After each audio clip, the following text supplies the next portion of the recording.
Kelompok Houthi Yaman telah menetapkan kapal milik Amerika Serikat dan Inggris sebagai target sah untuk diserang.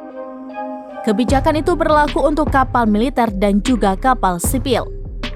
Wakil Kepala Otoritas Media Houthi Yaman, Nasrul Den Amer, menyampaikan hal tersebut pada Rabu 17 Januari 2024. Menurutnya, Houthi memiliki dua tujuan dalam operasi di Laut Merah. Pertama, mendukung warga Palestina dengan menargetkan kapal-kapal terkait Israel. Kedua, melakukan pembalasan terhadap Amerika Serikat Inggris atas agresi di Yaman pekan lalu.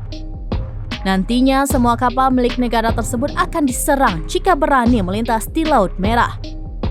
Konflik antara Houthi dan Amerika Serikat bermula saat militan Yaman melakukan operasi di Laut Merah dengan menargetkan kapal-kapal terkait Israel.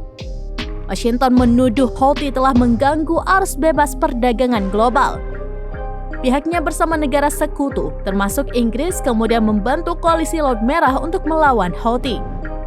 Amerika Serikat berulang kali mendesak militan tersebut untuk menghentikan aksinya, namun selalu diabaikan.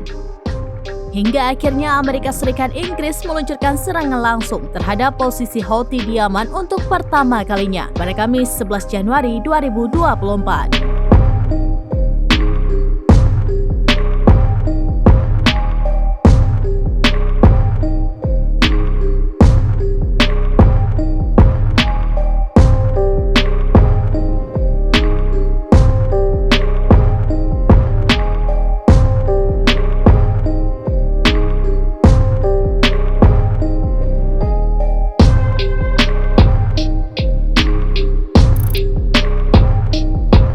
Download Tribun X sekarang, menghadirkan lokal menjadi Indonesia.